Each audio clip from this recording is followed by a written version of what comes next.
అన్ని గ్రామాల్లో కూడా సిమెంట్ రోడ్లు వేసుకున్నాం. అది జాతీయ గ్రామీణ ఉపాధి హామీ పథకం కింద వాళ్ళ కేంద్ర ప్రభుత్వం నిరూపణ జరుగుతున్న పరిస్థితులు మీ అందరికీ తెలిసిన విషయం. అలాగే గృహ నిర్మాణానికి కూడా ఇవాళ పెద్ద ఎత్తున నిధులు కూడా కేంద్ర ప్రభుత్వం మనకి ఇస్తుంది. ఆ రకంగా గ్రామాల అభ్యున్నతికి ఈరోజు కేంద్ర ప్రభుత్వం ఎంతగానో కృషి చేస్తుంది. దాంతోపాటు జాతీయ రహదారులన్నీ కూడా ఎంత చక్కగా తయారు చేశారో మనకు తెలుసు. ఇంకా కొత్త జాతీయ రహదారులు కూడా మనకి మంజూరు చేస్తున్న పరిస్థితి ఉంది. ఆ రకంగా వాళ్ళ కేంద్ర ప్రభుత్వం కూడా మనకు సహకారం అందిస్తున్నారు. ప్రధానమంత్రి గారు కూడా ఈ సందర్భంలో హృదయపూర్వకంగా తెలియజేస్తుంది. అయితే ఈ సందర్భంలో ఒకటి గుర్తు చేసుకోవాల్సిన అవసరం ఉంది. ఇవాళ దేశంలో పరిస్థితి అంతా కూడా గమనించాలి. మొన్న కాశ్మీర్లో పహల్గామ్లో జరిగిన దారుణ మారణకాండ ఇవాళ మొత్తం యావత్ జాతినే కాదు యావత్ ప్రపంచాన్ని కూడా కుదిపేసిన పరిస్థితి. ఎందుకంటే ఇవాళ కాశ్మీరు అన్ని రంగాల్లో కూడా పురోగమిస్తుంది.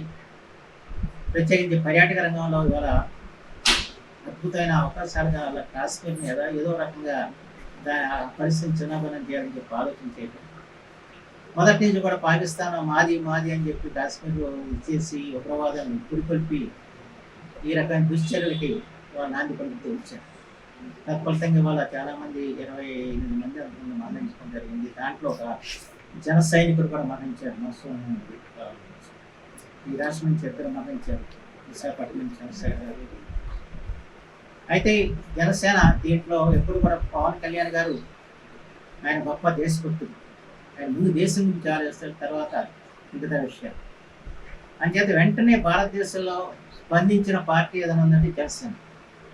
వెంటనే 3 రోజుల పాటు మనకు ప్రభుత్వ ప్రదర్శన కానివ్వండి మానవహారం కానీ చేసి ఇవాళ విపత్త పరిస్థితుల్లో జాతిని ఐక్యంగా నడిపించి కేంద్ర ప్రభుత్వానికి బాసటగా నిలవాలని చెప్పి పవన్ కళ్యాణ్ పిలిపించినప్పుడు ఆ పిలుపుకి స్పందించి జన సైనికులు అన్ని చోట్ల కూడా కార్యక్రమం నిర్వహించారు. అలాగే రేపు కూడా పవన్ కళ్యాణ్ గారు స్వయంగా ఈ పహల్గామ్ మృతులకి ఆయన నివాళులు అర్పించే కార్యక్రమం కూడా ఏర్పాటు చేసుకున్నారు. ఆ రకంగా అంటే ఇవాళ ఒక దేశభక్తి పూరితంగా ఇవాళ ప్రజలను నడిపించే పార్టీ జనసేన అన్న విషయం మనం గుర్తించాలి. భారతీయ జనతా పార్టీ అంటే అది పూర్తిగా దేశ సేవలో అంకితమైన పార్టీ. అది దేశం గురించి నిరంతరం తప్పించే పార్టీ. ఈ 2 పార్టీలు కూడా కలిసి ఇవాళ ఈ కార్యక్రమాలన్నీ కూడా ముందుకు సాగిస్తున్న సంగతి కూడా మనం గుర్తించుకోవాల్సిన అవసరం మాత్రం ఎంతైనా ఉందని చెప్పి మాత్రం మనం చేస్తూ ఈ ఒక పక్కన దేశంలో ఉద్రిక్త పరిస్థితులు ఉన్నాయి.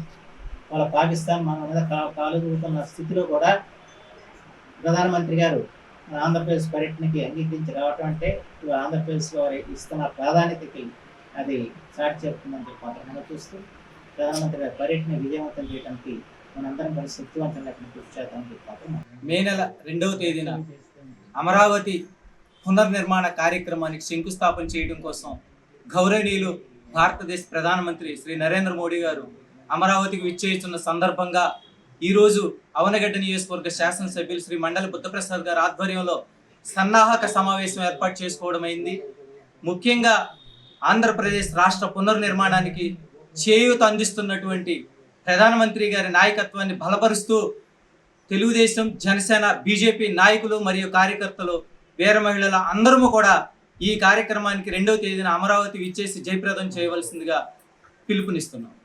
జై హింద్, జై జనసేన. రాష్ట్రానికి మళ్ళీ అమరావతికి విచ్చేసి మళ్ళీ ప్రారంభం చేయడం చాలా సంతోషకరం అండి. ఎందుకంటే అమరావతిలో రైతులు ఎంతో ఆవేదన చెంది అది మనకి అమరావతి రాజధాని కావాలని చెప్పి వాళ్ళు ఎన్నో పోరాటాలు చేశారు.